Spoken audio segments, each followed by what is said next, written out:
perhaps the heart of the mystery, the most important, most glaring, and most disturbing aspect of the whole UFO topic is them taking interest in our nuclear weapons and nuclear energy. And it's happened over and over again all around the world. Anywhere there's a nuclear power plant and a nuclear lab, nuclear missile base, nuclear bombers, there's UFOs around it. They would never have, the government never would have risked deactivating 10 nuclear missiles at the height of the Cold War when we were, threatening Russia and Russia was threatening us. Like, it was baffling for me to see that continued on in one of the major newspapers in the United States, when you do a little bit of digging, to see that trend continuing, just these absurd so-called explanations for credible UAP incidents. And I zeroed in specifically on at the bottom portion of that journal piece was an apparent quote-unquote explanation for one of many incidents involving UFOs interacting with, appearing around, in proximity to nuclear weapons.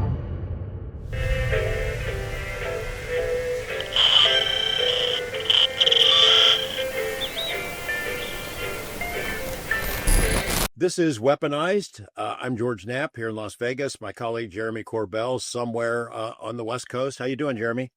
I'm pumped, man. I'm fired up. So you recall last week, we sort of extended an olive branch to the journalists for the Wall Street Journal who had released this piece, taking some pretty good shots at the UFO topic and people in the UFO world and the whole question of crash saucers. I think now that piece number 2 from the Wall Street Journal has come out, what we're seeing is actual reverse engineering. It's reverse engineering of history in some of the things that have happened. They're rewriting history very much along the lines of the bullshit that the Department of Defense, AARO, the CIA have been releasing for a long time.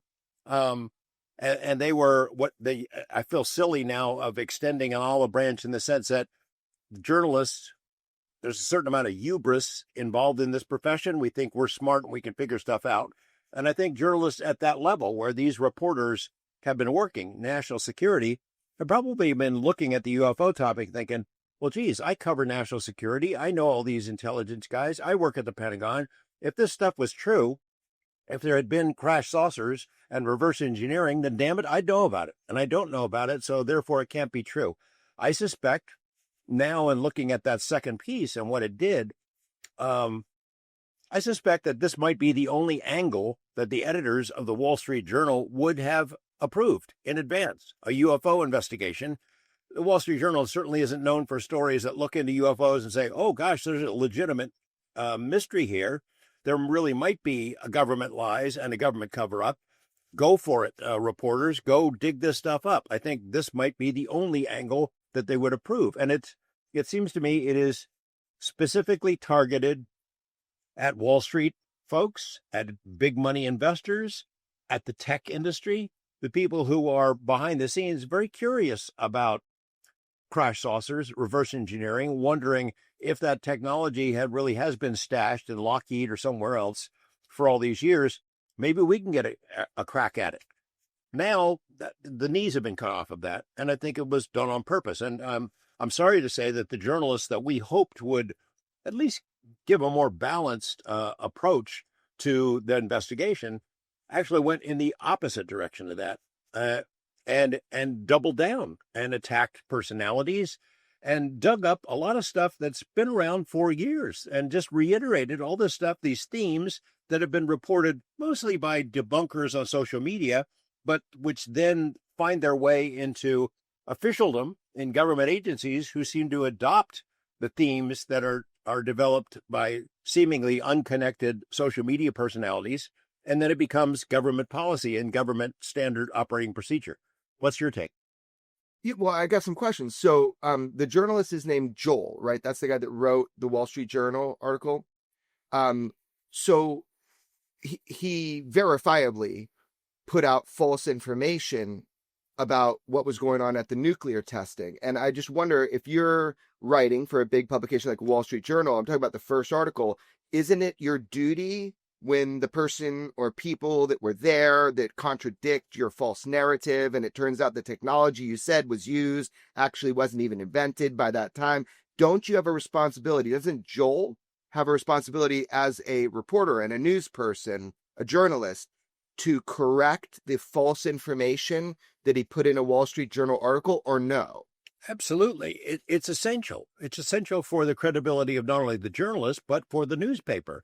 I remember learning this lesson from Bob Stoddall years and years ago. And of course, as a human being, I have made mistakes. I have made mistakes on stories.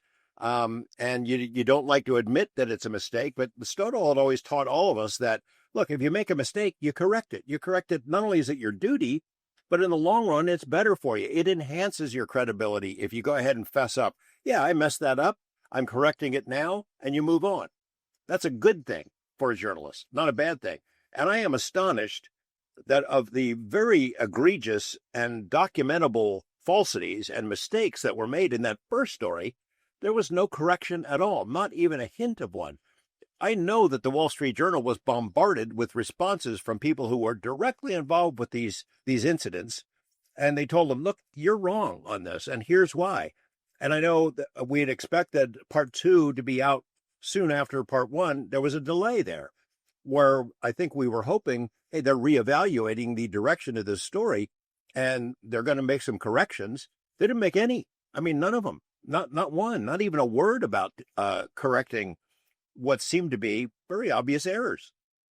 So this is about journalistic integrity. And so it's about the writer, the guy Joel, but it's also about Wall Street Journal, is that if you verifiably have made egregious, maybe even intentional errors, right, that it is your duty to highlight those, listen to the people who are coming and report back on that and say, oops, I messed up. And they've yet to do that. They had a chance, because after we recorded what people are about to see, where you were being really nice, and maybe let's just, it's hard to figure this out. I've been doing it 40 years, you said. It's hard to figure it out. But then they throw that second absolute hit piece on whistleblowers and people that have come forward. And so now we're in the light of that, because that's happened now that since we're recording, and there's been no corrections, nothing like that. And they doubled down. And they went after whistleblowers such as David Grush, which is hilarious. They didn't even mention, and I think the people we're about to have on are better suited to talk about this than even you or me. I mean, literally, one of them wrote the book on UFOs and nukes. It's hilarious, because they took one case, tried to say it was an EMP, counter operation, and everybody was fooled. But we've got the guy that has over 150 people that dealt with nuclear weapons and UAP that were actually there. So this episode should smash the horse shit that you read in Wall Street Journal. So that'll be cool. But also, Merrick, I remember you were being magnanimous. And then Merrick's like, I'm going to have to disagree with you on that, George. And he made some really good points. So we're going to hear from him as well in this episode. But George, couple other things, big picture things. So we obtained and released after a long time some new UAP footage that was filmed under an asset that was controlled by the U.S. Air Force, and then it was inside the intelligence community investigations on UAP, and it currently is, to this day, I know, still designated UAP by our intelligence agencies. And we put it out to the world and asked detectives to go after it. And I've seen a few ideas and conflicting ideas. So I'm going to pause on my thoughts on what's going on with that particular footage until we kind of let the detectives do a little bit of harder work now. But I just want to bring that up, that we'll circle back to that. Sure. We'll circle back to it. Sure. Yeah, I get the pun. Again, not to beat a dead horse here, but that Wall Street Journal second article includes attacks on all kinds of people, reminding the world of stuff that is what you'd learn in UFO kindergarten, that 9 out of 10 UFO reports are misidentifications, could be secret projects, other kinds of technology, planes, planets, clouds, all that stuff. That's what you learn day one in UFO school, is that is the case. Yes, there is counterintelligence. Yes, there are cover stories. That has been reported for many years in this field. So it's like they suddenly discovered, hey, the Pentagon lies about this stuff once in a while. Really? No kidding. I saw what they did without really getting into OSAP, the OSAP program that we are both very familiar with, is they took little shots about, well, that program, that was investigating werewolves and monsters and poltergeists, hardy har har. That remark, which you'd hear from the debunkers on X, coming out of the Wall Street Journal, it feels like the level of saying, hey, you've got boogers hanging out of your nose. It's like, that's how sophisticated that is. We know, anybody listening to this knows why those things came up. OSAP had a situation where they were going to follow the evidence wherever it led. And unlike any other government-funded UFO program, they were going to study human effects. It was important to gather all that information, not just to exclude it because someone thought, that's too weird, let's just kick it out. That's what all the other programs have done. OSAP said, we're going to look at this. We're going to look at physical effects, medical injuries that happen when people get too close to UFOs. We're going to look at psychological effects, the kinds of phenomena that people report in addition to and in association with UFOs. And it gets pretty weird. There's nobody like Colm Kelleher, biochemist, or Dr. Jim Lakatsky, a PhD engineer, who go into something like this thing and, boy, I want to investigate werewolves. That would really do my career a lot of good. That's really going to win me a lot of credibility in D.C. and the DIA, is to investigate monsters. It happens, it comes up because that's what the witnesses say. You include it because it wants to be an all-inclusive kind of a program. You follow the evidence where it leads. You include it all. You don't just make a decision that you're going to kick it all out because you think it's too darn weird. So I thought that was cheap shot stuff on the part of the Wall Street Journal. I think it's below their standards. I mean, I still agree that it's a really great newspaper, and I'm glad they got into this. I still have a tiny sliver of hope that maybe after they hear a lot of input from people like us and people way smarter than us, that they'll take another look at it. But in light of how they'd reacted to some of the folks who were directly involved in these programs, who've told them, here's why you're wrong, and who've told them, you misquoted me. You said something completely different from what I told you. Arts parts, the arts parts, that metal that's going around for a long time, implying that is the material that's been tested by people like Dr. Eric Davis. They know better. They know better than that. So I'm really disappointed. I was hoping that I had a tiny sliver of hope, even when we were saying that. I didn't really believe it was going to, that they were going to turn it around. But I was hopeful that they'd at least pause to consider it, and they did not. So what you're saying is WSJ, people call Wall Street Journal. I say way shit journalism now. I'm really disappointed, with the way it was handled because we saw it like a slow train wreck. The thing I want to highlight today is really, before we jump into the nukes, is really about whistleblowers. I made a statement on the news when I was on NBC talking about that we have 3 first-hand whistleblowers that are willing to testify. Now, that's taken years to get to this point and to vet and get them ready to go. I mean, these are people vetted by our own government.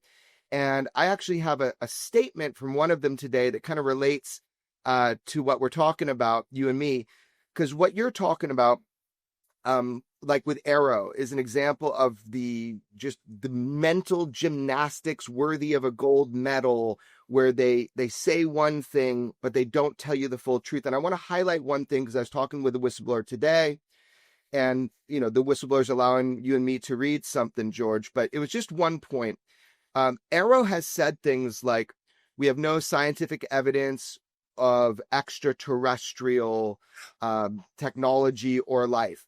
What I found so interesting when AARO said that is technically, the way they're using the words, maybe they're not lying by the way they're using the words, because they didn't use the word that was most prevalent by the organization that hired them to do their job. And the word that was put forward by Senate and by the House was NHI, non-human intelligence.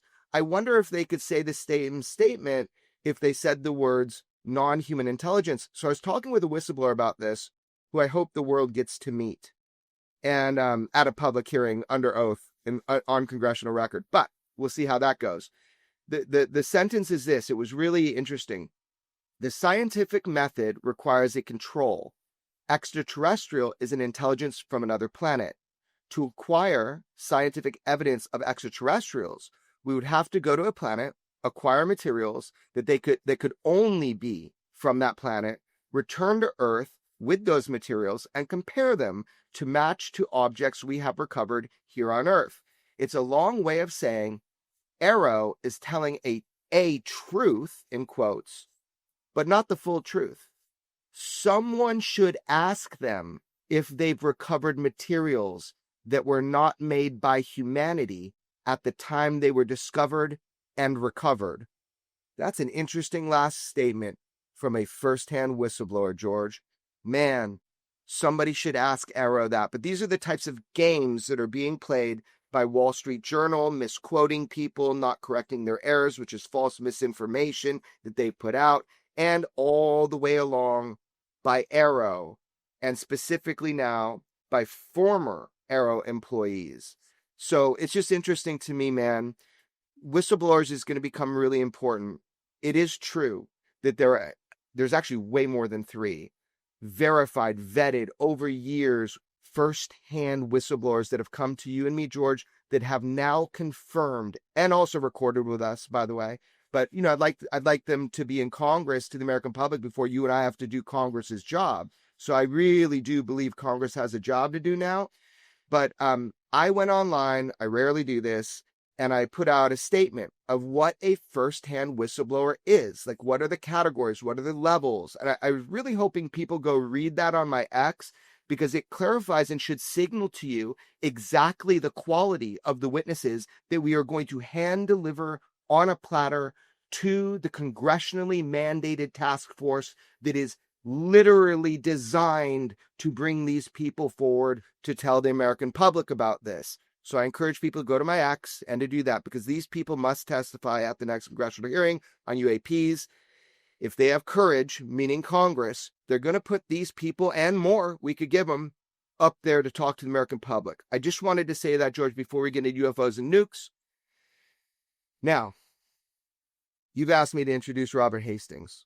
You've known Robert so much longer than me. I think you should introduce him. He literally wrote the book on UFOs and nukes. He has spent 40 years pursuing this particular angle.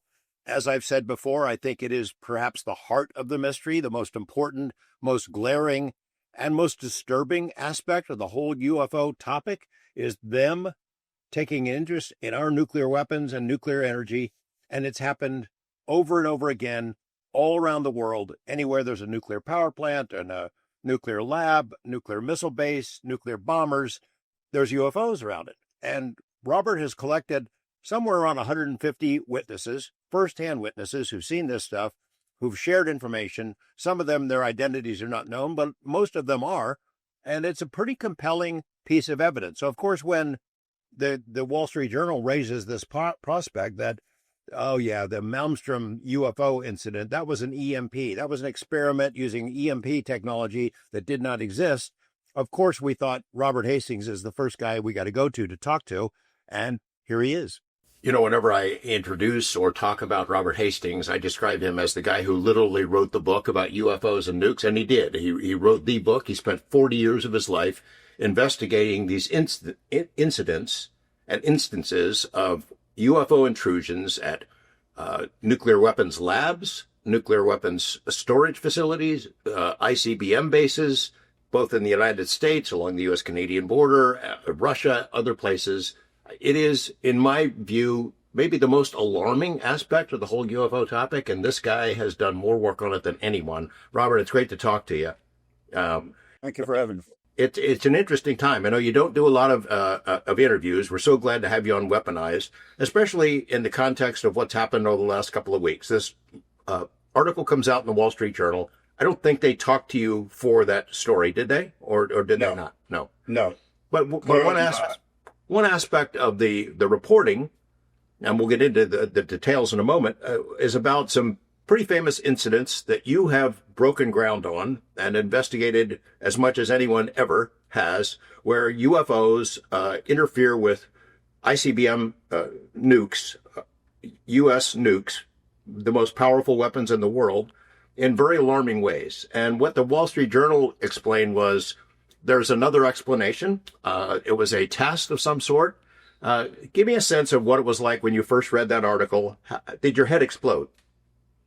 I was not surprised, frankly, but yeah, the whole premise that they offered the public is absurd. That this EMP, electromagnetic pulse generator, was somehow secretly installed right outside of Oscar Flight's launch control facility, and somehow at night they turned it on and generated this luminous appearance, and the guards mistook it for a UFO. But that was the reason the missiles were disrupted and were knocked offline. The whole premise is absurd on its face. Bob Salas, who was one of the launch officers underground at the time, has already chimed in online and in various forums such as X and said how ridiculous that was. So I wasn't surprised to read what they were claiming, but it was just absurd. Why is it absurd? What makes it absurd? Well, for starters, as Bob and journalist Mark von Rennenkampff have pointed out, it would have taken a monumental amount of effort to actually install this generator next to this launch control facility. It's constantly guarded 24/7. There are bright security lights on at night that just illuminate the sky. There's no way they could have installed this. I understand it weighed several tons, and the time it would have taken to put it in place. I mean, the whole scenario is just out of fantasy land. More to the point, because I have investigated that case and interviewed several individuals who were involved with it. I know for a fact that it was a bona fide UFO and that the Air Force responded as if it were a bona fide UFO. In particular, in the mid-90s, I was lecturing at a college in California. A gentleman in the audience named Robert Jameson, came up to me afterwards and said, "We need to talk. I was at Malmstrom. I know about the things you've lectured about. And, let's get together." So when I got back home, I interviewed him. He said that in 1967, when that event occurred, he was a missile targeting officer. And he was at home one night, he thinks between probably 9 or 10. And suddenly he gets a call to go down to the missile maintenance hangar where the targeting personnel were located as well. And was told that some strange things have been going on out at Oscar Flight. A flight is 10 missiles. This one was designated Oscar, located about 100 miles from the base at a town called Roy in Montana. And when he arrived at the hangar, there was already scuttlebutt that UFOs had messed up the missiles. And he heard that from a number of colleagues. Finally, he gets a briefing, and his targeting team and other targeting teams are all assembled. And they're told point blank that a UFO had caused the malfunctions of these 10 missiles. The way Jameson put it, and I've got tape recorded evidence or documentation of my interviews with him, he said, we were told that UFOs had been messing things up. And that's the way he explained it to me. And so they drive out to the site. And, I should back up. Before the briefing was over, the targeting teams were told that if they sighted a UFO on the way to Oscar Flight, they were to report it immediately to the command post. They were further told that once they arrived on site and were bringing up the 10 missiles, not only their missile functionality, but retargeting them, which was Bob Jameson's job, they were told that if a UFO appeared at any of the missile sites, they were immediately to get into what's called the personnel access hatch and go down into the silo, shutting the access hatch behind them. Further told that they should leave their security guard escort up at ground level so that he could continue to report via two-way radio to Malmstrom Air Force Base what was taking place. So all of that was on the record with me in probably 1993 or 94. I actually heard all of that before Bob Salas went public with the story that he was one of the launch officers in the capsule that night. And I finally met Bob he went public in 1996 with a researcher named Jim Klotz. You can still find their article at the KUFON website online. And he showed up at a lecture I gave at the University of Washington in 1998, I knew who he was, of course, and I said, when I get back home, let's talk because I've got someone who can corroborate your story. So I put Jameson and Salas together probably around 1999, I would say. And they compared notes, and it was clear they were talking about the same event. It occurred the evening of March 24th, 1967. And the reason I was able to pin down the date is because Jameson said while they were in the maintenance hangar waiting to go out into the field to bring up the missiles or to retarget the missiles, he went to a temporary command post in the hangar and was listening to a two-way radio conversation between persons in the hangar and persons out at a place called Belt Canyon. There had been a UFO that had landed in the canyon that same night. And he was listening to this exchange. And actually, as the targeting teams went out to Oscar Flight, they passed Belt Canyon and they could see an assembly of Air Force vehicles on the side of the road. Now, the reason I can pin the date down is because there were civilian sightings at Belt that same night. And someone talked to the local newspaper, the Great Falls Tribune. And so the following day, on March 25th, 1967, the Great Falls Tribune had a story about the sightings at Belt Canyon. So I was able to pin down the exact date. Go ahead. What was the shape of the UAP? I have two questions. What was the shape of the UFO that went over Malmstrom? Well, it was a good 100 miles away from Malmstrom again, but out at Oscar Flight. The missile flights, all the missiles are scattered around the countryside at any given base. They're not on the base itself. But Bob Salas has said for many years that when he was down in the capsule and he got a call from what's called the flight security controller, that individual said, I'm looking at several objects maneuvering around the sky very erratically. Bob said, that's very strange. Are you talking about UFOs? He was kind of incredulous. And Bob said, if anything more dramatic happens, get back to me. 5 minutes later, he gets a second call and the flight security controller is screaming into the phone, sir, there's one right here hovering over the front gate at the launch control facility. And he didn't get a description right at that moment. The FSC said, I have to go. One of the guards has been injured. So meanwhile, while the guy is getting off the line, Salas is waking up his missile commander, who is Captain Frederick Mywald, who I've also interviewed as well. And, said, we've got a situation here. I don't know what's going on. So as they're getting to the console and kind of figuring out what's what, all their missiles start going into failure mode. It's called guidance and control failure. So the missiles could not be launched one after the other over a space of a few seconds. When all this had transpired and things calmed down, Salas later went topside as he was going off shift, talked to the flight security controller and learned that the object was essentially disc-shaped, saucer-shaped, but glowing reddish-orange, and was quite large. I've got a email communication between Bob and I where he's saying he estimated it was at least 40 to 50 feet in diameter. The premise that is told to the Wall Street Journal that an EMP is this big apparatus is pulled up. Nobody even notices. The security guys don't notice it's out there, and it disables 10 different silos, the missiles. That idea that it does it on purpose and the effect it would have on our ability to defend our country is preposterous, is it not? It is. And Bob Jameson, actually, when I did a documentary film in 2015, maybe, anyway, it's up at my website, ufohastings.com. I've got a 48-minute documentary. In the documentary, there's footage of the press conference that I held in Washington in September of 2010. Bob Jameson, the missile targeting officer, was one of the veterans speaking at that press conference. He says on camera that, they would never have, the government never would have risked deactivating 10 nuclear missiles at the height of the Cold War when we were, threatening Russia and Russia was threatening us. And to take 10 missiles offline, even for a test for even a few hours, would have been a ridiculous concept. It never would have happened. So the whole premise, again, is absurd and ridiculous. I don't know what else to call it.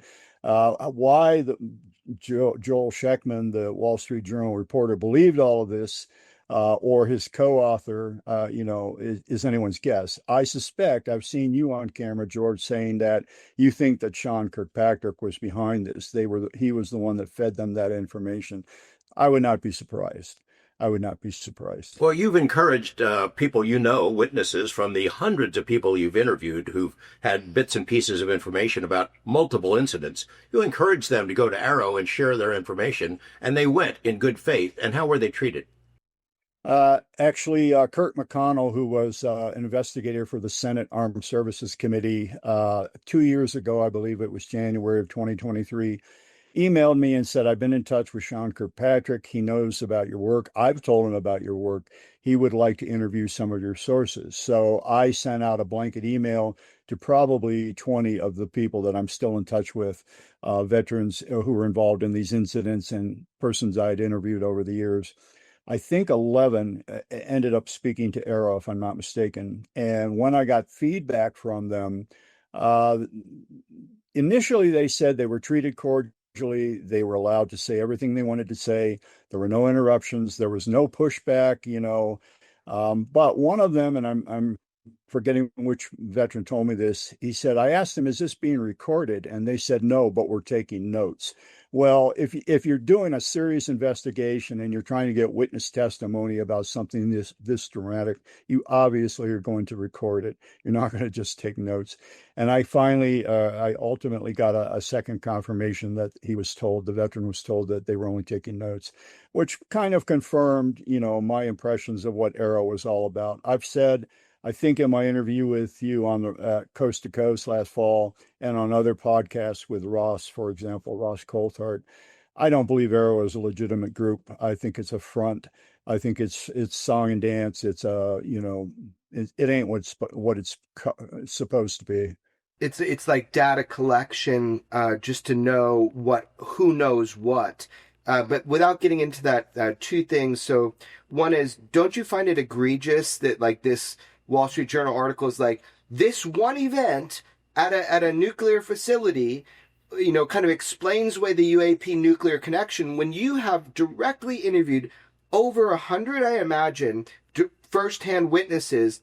Don't you find it silly that they're trying to dismiss UAP by using one event when you've interviewed hundreds of people? Of course. And the sources I have now, number 167, actually, as a result of the article that was posted at the UFO Chronicles a couple of days ago, I got an email from a new veteran who was a security policeman at Malmstrom in 1995 to 98. And I'll be interviewing him next week. So it's already now. So I'm going to be up to 168 finally, as far as numbers of sources. But yeah, I suspect that, the Wall Street Journal reporters don't know who I am. They don't know anything about my work. They're not aware of the press conference that I held. So I itemized all of those things in this email I sent to one of the editors, Judy Walsh, and she hasn't responded. No surprise there. But I basically said, you need to go to my website, look at this press conference that CNN streamed live, by the way, where these 7 veterans are talking about multiple incidents over the years of UFOs being impacted by nuclear missiles being impacted by UFOs. And I wonder if they'll even do that. Somebody else reacted, I guess, to the Wall Street Journal article and reached out to you, the FBI. Can you share some of those details with us? Actually, about a month ago, Bob Salas emailed me and said, I've been interviewed by an FBI agent out of the Phoenix office. His name is Adam Herndon, and he seems very interested in, what happened to me at Malmstrom in 1967, and he wonders if he can talk to you. And I said, sure. So I talked to him on the phone about 10 days ago, 12 days ago. And just yesterday, as a matter of fact, I spoke with Adam and another FBI agent named Michael Herwig. And we talked for 2 hours. I'm surprised I made it for 2 hours, but they had lots of questions, and they seemed very intrigued by what I had to say. They asked, I don't know if you read your email yet today, George, but they were asking about the Russian documents that you brought back and so on. And so I'm also in touch with Jim Semivan, former high-level CIA, and Chris Mellon and Lou Elizondo. And all three of them, when I told them that the FBI was going to interview me, all three of them said, do it. We've talked to them. We think their heart's in the right place, and they're trying to get, legitimate information to give them, bring them up to speed as to what's been going on over the years. So, it was a very good experience, and I trust these two individuals that they're sincere in their approach and their intentions. Robert, we have a bunch of other questions and a much broader interview to do. We've been dying to get you on Weaponized. Maybe we could do it a little bit further down the road where we cover soup to nuts, the whole UFO nuke connection, talk about your book, which it's among the most important UFO books in my library. Anybody who's serious about this topic has got to have UFOs and nukes, and also they should see your film. And can't thank you enough for being here and sharing your time with us, but we'd really like to have you back and do something broader, if that's okay. I'd be happy to. Thank you very much. Do you have a message, just real quick at the last thing, do you have a message for our audience in reaction to the Wall Street Journal about UFOs and nukes? You've been doing this for so long. You're so specialized in it. Do you have like just a blanket message that people should really understand, the average person? I would say, my humble opinion is if you look at UFO activity post-World War II, it just shot through the roof, and it's been at elevated levels compared to prior to that time frame. Well, what happened at that point? We invented nuclear weapons and used them in Japan. And I've talked to witnesses who actually witnessed a UFO at a plutonium production facility months prior to the bombings of Japan. They, on 3 separate occasions in January of 45, a UFO was hovering on one object on three occasions, hovered directly over the plant and was chased away by Hellcat fighters. So it's been going on. It's long-standing, it's widespread, and it's ongoing. Now, I stopped doing serious research in 2010. I suspect things have happened since then, probably last week at some base somewhere, but I won't know about it. Hopefully someone will come forward and talk about it to someone. In a sense, it might be the very heart of this mystery. I mean, of the UFO activity. I don't disagree with that, and I refrain from saying that usually because it sounds egotistical, but yeah, I think my work is very pertinent and conceivably central to what's been going on in the last 60, 70 years. Do you think that the UFOs have become more present because of nuclear weapons? That's what you're saying. I do. I believe that. Thanks, Robert. I'll at the risk of losing book sales, I'll also say someone who doesn't want to buy my book, I've got article after article after article at my website, and essentially interviews with these veterans about many, many cases. So check those out and draw your own conclusions, folks. Thank you so much, man. This is our friend, Mark von Rennenkampff. He is the dragon slayer of ufology. Man, sometimes he writes opinion pieces in the Hill, and every time he does that, I listen. When Merrick talks, I listen because this guy is tenacious, pugnacious. He doesn't let anything slide. He goes after the debunkers. Like, he makes them his bitch, and it is like the most fun thing in the world. So other than working formally in the DOD, which makes you suspicious, Marek, it is cool that the way that you fight fights, even though I'm pugnacious too, the way you fight fights that I don't. So I really love your opinion pieces in the Hill. They should publish every time you send one in, man. You're really good. And I want to get specific opinions from you on this Wall Street Journal piece because George is being so nice, being like new journalists coming in. He got barraged with false information, incomplete, he said, information from AARO. I'm not as forgiving, but the way George says it, I tend to lean now towards what he's saying. You're a journalist, you rely on your sources, but you found a lot of, let's just say, flaws in the Wall Street Journal piece, but you went into the minutia. So what I want to get from you today is tell the average person why what they read in the Wall Street Journal was absolute horseshit. Yeah, and Jeremy and George, thanks so much for having me back on. It's great to see you guys. And I'll kind of put this all into a broader context. And I have taken a lot of time looking at the historical record, how the government treated this topic, the UFO topic, over the last 70, 80 years. And by and large, the post-1953 history of this topic is the Air Force slapping on truly absurd so-called explanations to very credible UAP incidents reported by multiple credible observers. We're talking about up close within a few hundred feet observations by police officers, pilots, scientists of objects that defy easy explanation. And the Air Force came through time after time and slapped on absurd explanations. So I'm looking at this journal piece and I look at the ufology, I look at the topic more broadly through that lens of just nonsensical debunking. By the way, it was U.S. government policy to debunk. It's there in black and white in the Robertson panel report of early 1953 that debunking these sightings was government policy. So I look through that lens, and the Wall Street Journal was it was alarming. It was baffling for me to see that continued on in one of the major newspapers in the United States.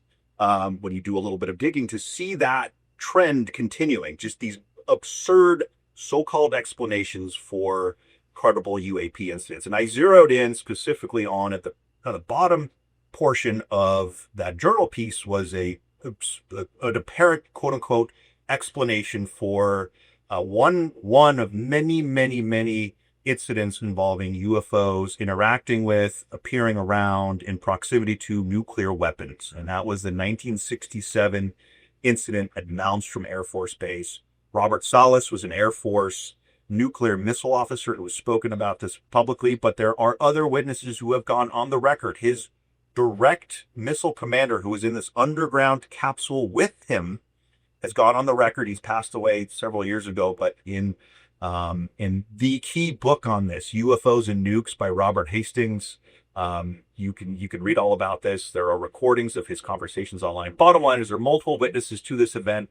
The AARO, the government's UAP analysis office, via the Wall Street Journal, says that this was some kind of test of an electromagnetic pulse against active live nuclear weapons, which is anybody who has any kind of semblance of understanding how the government works. Generally speaking, we're not going to test a devastating electronic pulse against live active nuclear weapons and unsuspecting nuclear missile officers at the height of the Cold War. This is a couple years after the Cuban Missile Crisis. It is ludicrous, the notion that somehow the Air Force or some other secret squirrel entity moved this device apparently to the front gate undetected and zapped live nuclear weapons. It is preposterous. Now, that's just one element of this. The other element is the truly shoddy journalism that went into this, and that centers around the fact that to support this case or this so-called explanation, the authors, Joel Sheckman and Aruna Viswanatha, I think, they cited certain documents to make their case. When you actually look at those documents, the system that they claim explains this UFO incident in Malmstrom had not even been proposed, let alone tested, in 1967. It was only proposed in 1971, 4 years later, and it wasn't operational until 1973 or so. So you have just on its face the absurd idea that somehow this massive device was installed undetected by the front gate of an active nuclear missile base and then used to fry actual active nuclear missiles. And then on top of that, to add insult to injury, the documents say that it's impossible that this system did not exist at that time. So that's a long-winded way of saying what I'm seeing in that journal piece is the continuation of these nonsensical, absurd explanations for very credible incidents of UAP, in this case, UAP interacting with nuclear weapons. Mark, you've worn both hats as a journalist working there and writing about these kinds of matters, and you've worked on the inside too. You know what it's like, that secular, that insulated world of intelligence and defense. It's a closed world. For a journalist to pierce it and to try to get the truth. I mean, the UFO topic, for you as for us, it's a steep learning curve.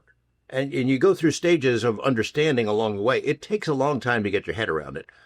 For the benefit of those Wall Street Journal reporters who trusted their sources, who have credentials, people like Sean Kirkpatrick, they have been on the inside. It seems like that's what happened here, is they trusted those people because they have credentials and experience, and maybe they talked to other people as well, but it seems like they took them at their word. They got some documentation that sort of backed up the story, and that's as far as it went. But, that's the way it goes for a lot of reporters who parachute into the subject and don't really spend the time it takes to get their heads around it, correct? I'm going to push back a little bit, George. Sure.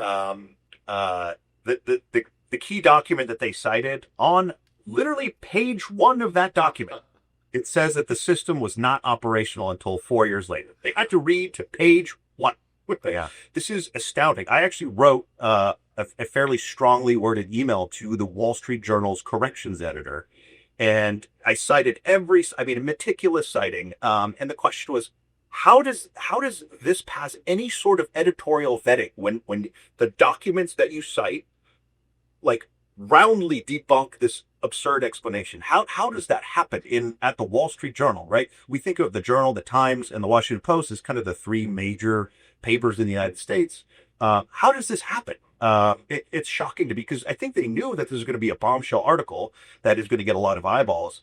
Wouldn't you want to double, triple, and quadruple check and be meticulous in what you report? I don't know if I subscribe to a nefarious kind of explanation for this, or if this is just what I call stenographic journalism, right? They're just regurgitating what sources tell them with no critical thinking whatsoever. I don't know, but it's one of those two, and either one is terrible. Did you get a response from the Wall Street Journal? I got no response. I mean, you, Salas, Hastings, a bunch of people have written to them and been like, did you not check anything? So Preposterous. Yeah. It's preposterous, but man, I mean, George is being so not diplomatic. You're being diplomatic. He's like, look, man, it's hard. This subject is hard. But what I'm hearing from you, man, is they didn't even check the cover page to their reporting. Fuck. I guess what I'm trying to do is, I remember starting down this road myself, and really hooked me on it was when I realized I'm being lied to and the public's being lied to. And it pissed me off, and it still does. And I'm hoping maybe these reporters, all this feedback they're getting, it's got to be hard for them to get this kind of feedback. And I'm hoping that they react by saying, God damn it, I was lied to, and I'm going to dig in harder now. George, I 100% respect your. I get your point. It's like taking a drink from a fire hose, this topic. And I think initially, when I first waded into this, I had the same idea that you did. I thought this whole topic is preposterous. It's impossible. Tinfoil hat territory. And of course, as you dig and dig and dig, it's the opposite of that. It's truly a intriguing story. So I take your point. However, I'll push back in another way. The 2 authors of the article, they basically summarized congressional interest in this topic as a bunch of MAGA Republicans in the House who are suspicious of the deep state. Not a peep about the UAP Disclosure Act, sponsored by Senate then Majority Leader, now Minority Leader Chuck Schumer, and Senator Mike Rounds, who is a moderate, respected Republican who sits on both the Armed Services and Intelligence committees in the Senate, which is a rare double billing. And any article that does not make mention of the Disclosure Act, the support it has from Secretary of State Marco Rubio, when he was in Congress as the vice chairman of the Senate Intelligence Committee, Kirsten Gillibrand, another high-profile Democrat. These are both 2 former presidential candidates, oh, by the way, right? Rubio and Gillibrand. Not mentioning the Disclosure Act, which is perhaps the most extraordinary legislation that has ever been introduced in Congress, because it alleges a, quote, legacy program that has retrieved, quote, biological evidence of non-human intelligence, right? That's extraordinary. Not to mention that, I think something deeply, deeply wrong is, and it's certainly not objective journalism if you don't make mention of that. And I'll just add one more thing. We just heard a few days ago that this journalist piece appears to have 0 effect, because Senator Mike Rounds hinted just a few days ago that the UAP Disclosure Act will be reintroduced for the third time. I don't think if Congress and Senator Rounds or Senator Schumer think this is all BS and this is all hazing and the nuclear stuff is nonsense, that they would be introducing legislation that alleges that the government has squirreled away UAP and, again, biological evidence of non-human intelligence. Let's be very clear. That's alien bodies. That is what the top senators in Congress are alleging the government has retrieved. I think, admittedly, I will say this, is that I am not known for being a Pollyannish, a rose-colored glass is half full kind of a guy. I'm trying to, hopefully, leave an open door for these journalists to realize they got burned themselves. They didn't go far enough. They made a mistake. And hopefully they walk through that door and realize, hey, there's a real story here. I'm pissed off to be treated this way and have made that mistake, and now I'm going to dig in a little bit further. That's what I hope happens. I don't know if that's what's going to happen. George, that's a great point. And if in the off chance that they're listening to this, yes, we would love to have you. And please, like we want you to be force multipliers. But the opening round that the firing shot in the foray that they took in the UFO world, I think they know by now was really poorly executed. I think they're well aware of that. Well, we know that Wall Street Journal watched our last episode of Weaponized, probably by this time this airs, a couple times ago. The guy, they admitted that they watched it and they're seeing public opinion. I'm going to take the middle of the road between you two. I don't trust nobody till they earn my trust. But at the same time, I think that people have the ability for redemption. And this journalist, the main journalist, Joel, I mean, honestly, he should talk with you, man. I don't know. You said a force multiplier. I think that he should educate himself, because his job is to report the news as is true and not just as is told. And so I think hopefully we can get people to really look at this and be a force multiplier for the truth about UAP. Merrick, look, man, I just got to say, you kick ass in ways that I am exhausted of trying anymore. And I appreciate you so much. I do remember that you had pre-knowledge a little bit about what George and I were going to put out when it came to the witness. Was it? Yeah. The Jackson, USS Jackson, and those UAP. You did a great job. I see you take the debunkers to task and then basically give up with some bullshit answer. Keep doing what you're doing, man. George and I love having you on the show because you really do bring a sincere and authentic and straightforward point of view. Man, keep it up. Just never fucking quit. Never quit with what you're doing, man. Maybe we'll do an introduction of those Wall Street Journal folks to you, and you can start a dialogue of your own privately. I would truly be honored. And I mean that sincerely. I would be honored, and I would appreciate a good faith discussion with them if they're open to that. Absolutely. More, and again, if we can turn these folks into true investigative journalists that actually want to get to the truth and not, again, about UAP, yeah. Yeah, absolutely. We want more people diving into this. That's the end goal, right? We do want people because I believe, having looked at this now exhaustively, that there is something significant here. What that is exactly, I don't know, but there's absolutely a story here. There's no question. Get Joel on Weaponized, man. Let's get him. I mean, let him talk for himself, and we can all roundtable this stuff. But anyway, Marek. I'm learning to pronounce names. This is like, I don't do intros, and I'm learning to pronounce names.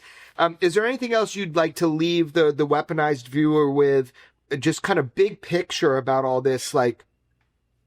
I'll just say very quickly, I think the bottom line, I focused on one portion of that Wall Street Journal article, really, and that's the 1967 Malmstrom Air Force Base UFO incident. I think the bottom line takeaway from that story is that there was allegedly some massive sweeping hazing ritual, bizarre ritual that exposed Air Force officers to fake, bogus UFO programs, and that this was at a widespread level, that this was to the order of thousands of individuals. And I have seen zero evidence of that. The people that I have spoken with do not believe that, and the people who are in positions to know that Do not believe that that is accurate. And I'd be very curious to see if the current leadership of AARO agrees with what was reported in the Wall Street Journal. They don't. Story of how widespread this was. They don't, and I can't say anything more, but I just know that the current leadership of AARO are not completely aligned with what was presented in Wall Street Journal. That's all I can say. And I would say, look, the other question is, has Sean Kirkpatrick in all these closed-door briefings and hearings and meetings that he's had with members of Congress, has he ever shared this point of view with them? Because it doesn't sound like he ever did. It's something he did after he left that job and is now saying to a journalist that he never said to anybody in positions of power. The article claims he briefed Congress, and Susan Goff, the Pentagon spokesperson, said that they briefed Congress on this.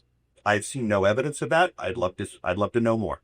And I would, before I leave, I'll just say very, very quick. I think one of the most significant developments, I have to give Steve Greenstreet credit, one of the most significant developments in this topic in quite a while was his interview with the former deputy director of AARO, Tim Phillips, who admitted that they are stumped by fiery orcs. Direct quote, fiery orcs. Those are Foo Fighters. You can go through the documented record of UAP assessments by the U.S. government, and it is littered with references to balls of fire, flaming orbs, things of that nature. And he talks quite a bit about black triangles and fiery orbs, and that those have baffled him personally.